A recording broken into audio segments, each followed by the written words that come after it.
Hi, everyone. This is finally the end of the day, the closure of this AI Action Summit. What a big event, what a big event. And we have a very interesting topic to close the day with 3 special guests. Thank you to all of you to be there. So thank you, Anne. So for those who don't know Anne Bouverot, she's the one behind all these AI Action Summit. We also have Florian Douetteau. Yeah, thank you to her. Thank you. Florian, one of our most famous founder in France in AI. And also Isabelle. I don't know how I can present you. Maybe you're going to introduce yourself with your real job, but for me, you are Isabelle, maybe... you don't know what I'm going to say. No, she's the one in charge of Prairie. And basically, she's behind our French strategy in AI. You're going to explain us what you do every day. So yeah, the question today is building European champions in AI, if it's even possible in Europe, and how we can make it. So first of all, I would like to maybe start with the only man on this panel, Florian. Thank you for being here. Yeah, thank you. Thank you for having me. So Florian, you're what we are calling a unicorn. And you announced during the last week that today you earn more than 300 million a year with Dataiku. That's quite a miracle. And can you explain how you do that? Yeah, the fun thing is that I think that some people believe that we announced the fundraising of 300 million, which is always fun. So it was 300 million revenue, not amount of money raised. But apart from joking, indeed, it's not, meaning the reality is that it's not really a miracle. You actually need 10 years to actually get to something in scale in software, usually, and probably 15 or 20 to put it to full scale. And you've got good years and bad years. But indeed, what we've seen in the last year is lots of traction of companies just moving into AI and trying to get things done. In 23, generative AI was, from an enterprise perspective, lots of ideas. And in 24, we started to see some real use cases, about 1,000 of them among our enterprise customers. And I think that 25 will just be better. So it takes some time. But even with some time, it's quite complicated. And I know that in your history, you decided to move to the US. Can you maybe explain why? Because I could not raise my Series A in Paris, because I could not speak enough French, I guess. I was not great at explaining my point. So I found money in the US, that's why. And I think that's the core of the idea, which would be different today with the new ecosystem that we have in the last few years. I think that's true is that building European champion is important, but those European champions to be champion needs to be champion in the US, or at least to be very competitive in the US, because that's where the B2B market is actually made. So you mean that today the European market is still very difficult to grow? I mean that because software vendors make 70% of their business in their home market of the US, usually, just because it's a big market where companies are investing per capita twice more than in Europe in terms of buying software. When you are building a company today, it's not logical, if you're building horizontal software, to not try to target the US market very early in your cycle. Because that's how you build the brand, and you'll get not only the brand equity, but also the ability to valorize your equity in terms of valuation, then to get the funding that will enable you to build the R&D team that you need in order to be a champion. Okay. So there is this issue of the market and the fact that it's quite complicated to raise some funds, even if it's easier today than at the time at Dataiku. But I think that we are well known for our talents. And Isabelle, I know that you have a good knowledge about French talents in AI. Maybe you should explain what is Prairie exactly and what you're doing with this initiative. Okay, thank you. So Prairie was one of the 3 AI, so it's always nice names we have in French administration. It's interdisciplinary research center in AI, and now we are selected as one of the 9 cluster in France. It's research and education we are part of university, but we have a lot of fun to create new curriculum and so on in AI, and to conduct research and to have PhD students and everything you need to have a complete School of AI. We changed our name for Paris School of AI.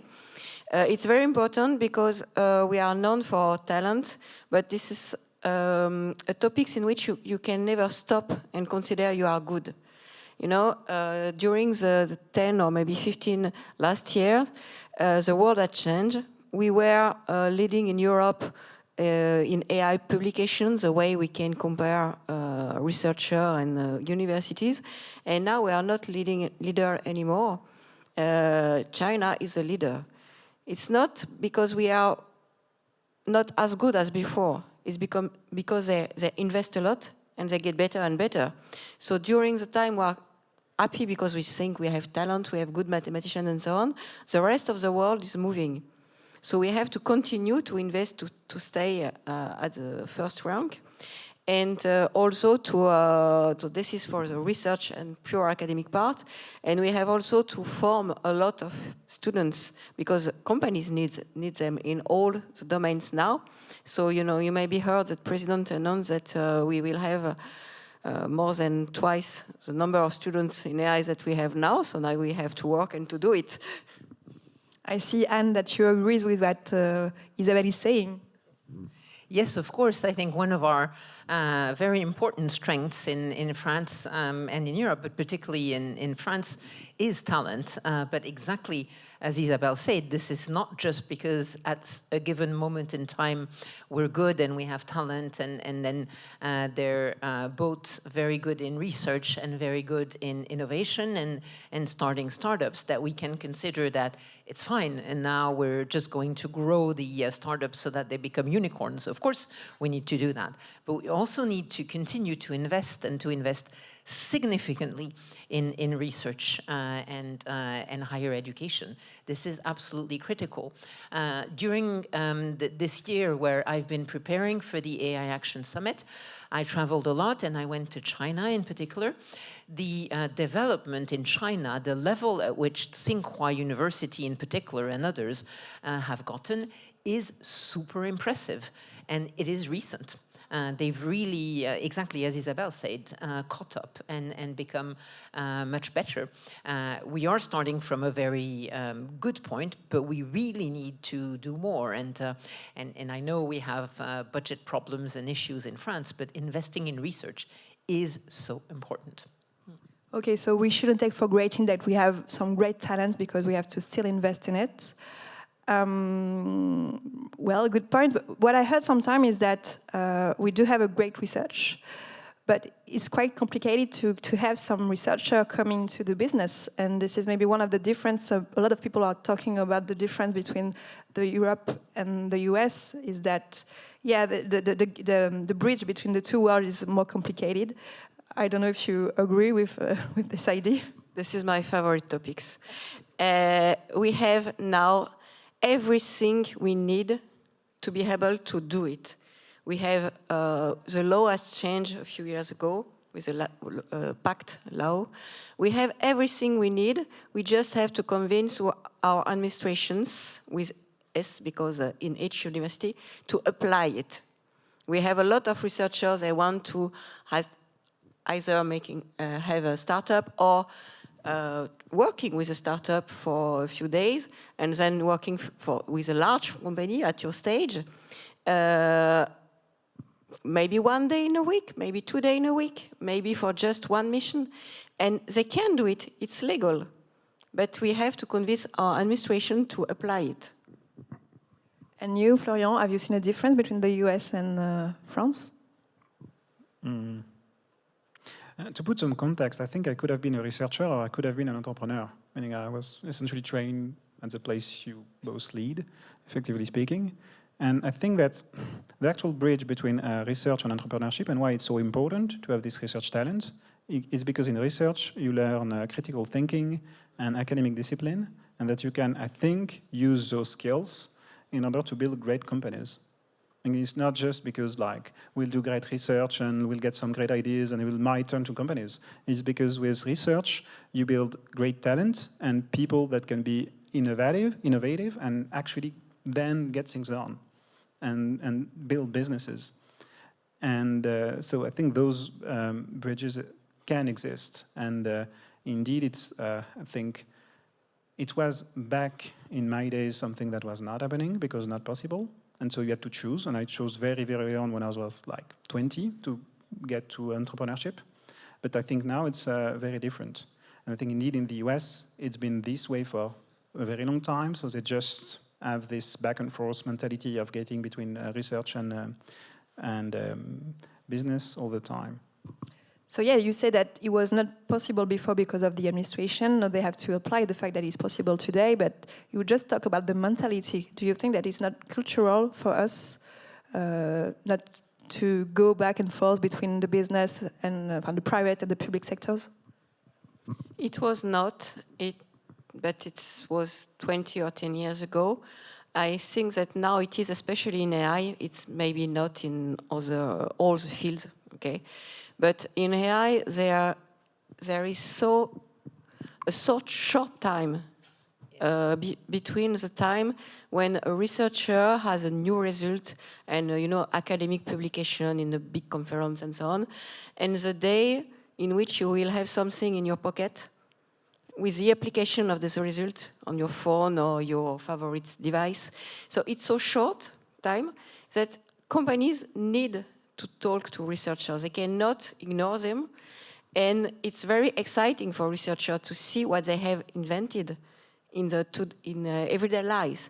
And it's very interesting for them to discuss with companies, because between a research prototype and a product, you often have still a lot of problem to solve.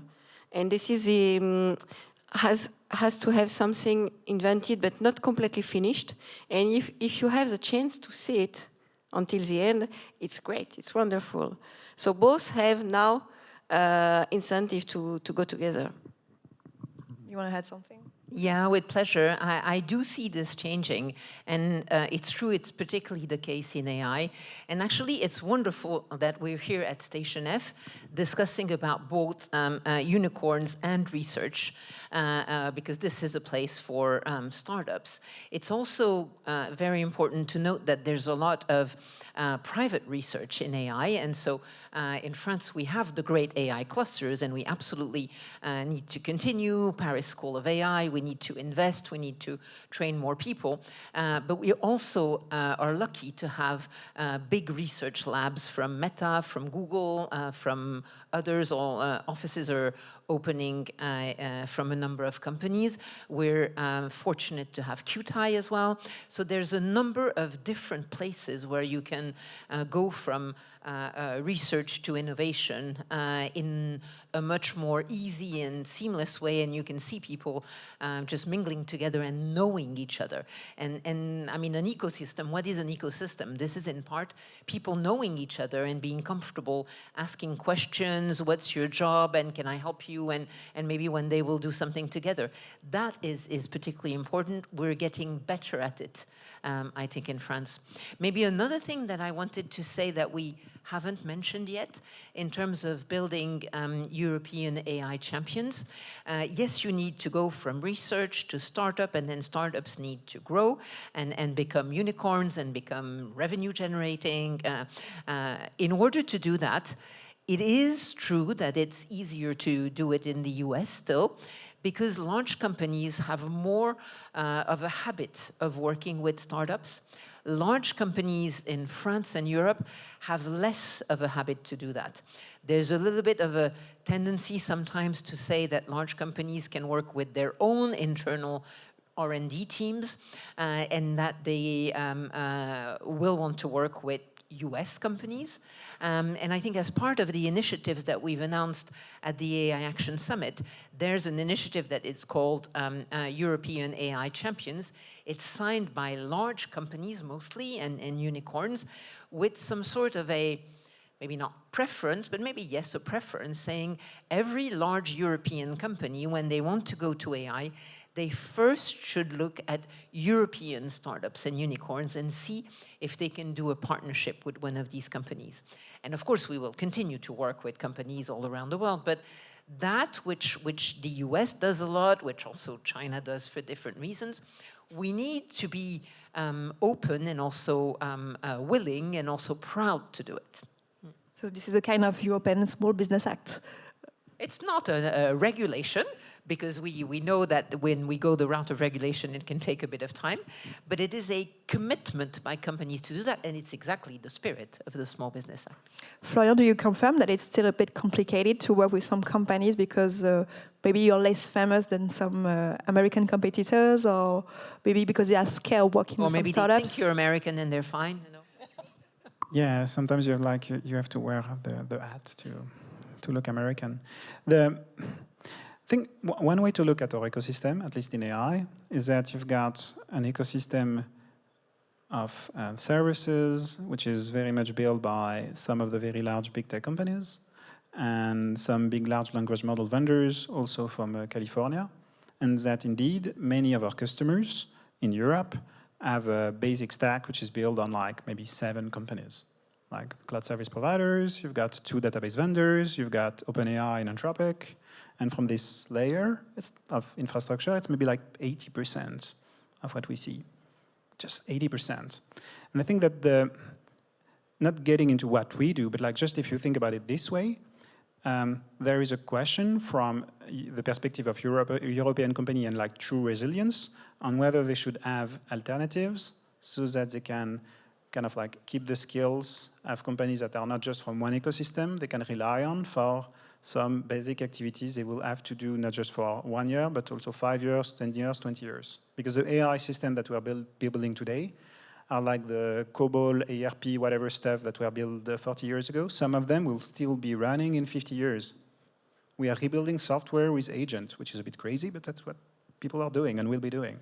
And so because of that, you need to think about it with like, okay, where are the providers? If we have only 7 or 8 providers that might be all aligned politically to the same people and just all be in the same room at a given time and take the decision that she could increase the price by 20% year over year, or because there would be a tariff, I don't know. So like, because of that, it's a bit crazy, potentially as ideas, but because of that, you might actually need to think about alternative ecosystem or alternative providers to rely upon from a long-term perspective.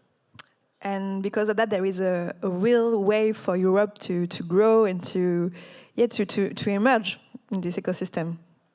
Yeah, there is, and there are more and more opportunities and companies that are growing. And I think that what we see at the summit is actually a set of innovators that were coming from all over the world. And I think what is beautiful, I think, in this set of innovators is that it's actually beyond Europe. It's you've got the talent from Europe, but you also have the people from UK or from Switzerland, and you've got people coming from Middle East and India and Japan. And I think that's this global economy of AI is, I think, the beautiful economy of AI that could prevail at the end. Well, we are actually ending the summit. This is the last day. I know that there's going to be a lot of action afterwards, but maybe I want the 3 of you to summarize maybe what you've seen, what you felt during those days. What is there going to be a before and an after? Maybe you want to start, Isabelle?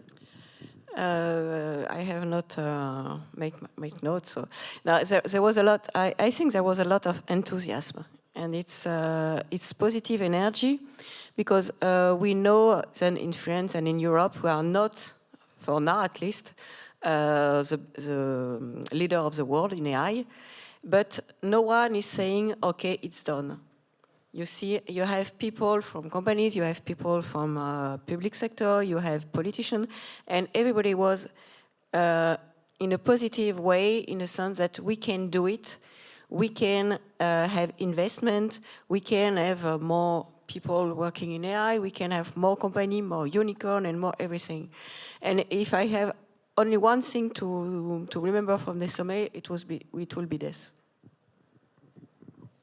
I think that, and especially at the level of the European initiative of a European champion you mentioned, that there is this opportunity to actually connect enterprise to one another and have a conversation between companies that are maybe easier from the company to company level compared at the political level, to align on like what some of vision of the future of AI. As in, there are some angles, industrial AI, for instance, that could be interesting. There are ways to think about regulation that we could move forward in a certain way and keep our values, but like still remove the red tape. So those ideas are, I think, very interesting for the future.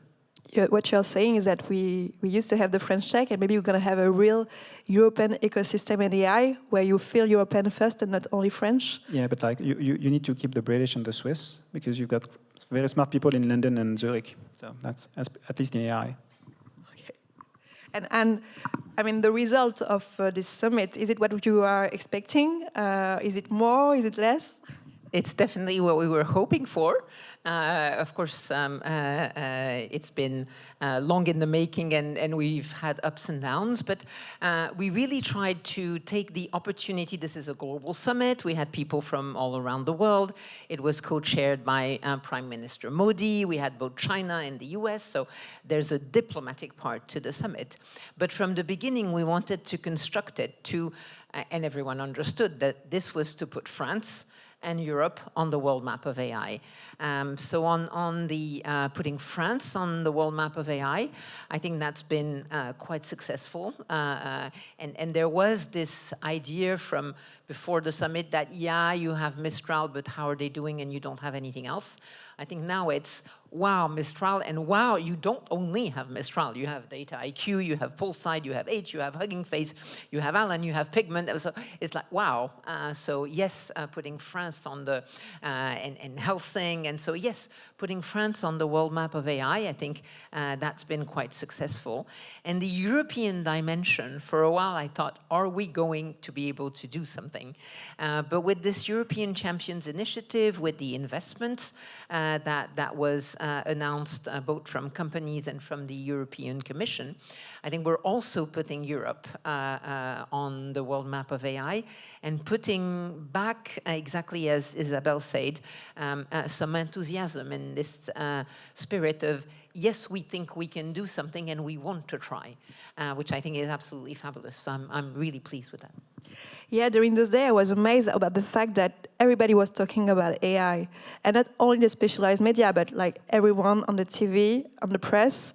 And maybe this is something that we missed during the last transformation with the digital industry and so on. Now we have this wave of AI, and I think that everybody is talking about it. And maybe this is what we were missing to build some champions. What do you think? I don't know in terms of the champions, but I do think for the societal implications of AI, it's really good. If we think about social media, I think we're now all thinking we let that happen without really discussing and without really thinking about it. And now the fact that everybody wants to discuss, wants to be part of it. We've launched, for example, observatories on how AI will impact work, because we don't know everything now, and observatories on AI and energy and AI and climate, because that's also a very important area that we need to watch closely to hopefully be able to control a bit the development. I think people now are saying, yes, this revolution, we want to watch it, we want to understand it, we want to do something about it. Yeah, I think that, meaning if we're honest, and if you did any type of conversation with people not working in AI in the last few months, many people are skeptical. And I think that these kind of seconds where we actually let the question come, when we talk about AI in a concrete way, when some of the real question about work or environmental impact or data policies or whatsoever else are actually asked and actually answered for what we can do, because we don't have all of the answers. I think that those sequences are very important, because the challenge of AI in the next few years won't be like getting the best models or finding business value, is getting the trust and the level of control where people feel entrusted with AI so that they can actually use it in their work. And I think that's the practical limit of it. I just wanted to add that we think that, okay, it's wonderful that everybody is speaking about AI, and we think that everybody should know a little bit about AI to be able to understand what it is and especially young people. This is the reason why we have this event with France DIgitale for teenagers, and we try to at least show them what is AI in reality. And if you have teenagers at home, they can join us tomorrow for the next session. Yes, that's true. It's tomorrow. I forgot about it. That's a wonderful initiative, by the way. Thank you for setting it up. You're welcome. One last question, and then we're going to end this conversation. So, well, I think I feel a lot of enthusiasm after this day. You are believers that we can build European champions. If you just have to just say one asset for Europe and maybe one issue that still remain, what would it be?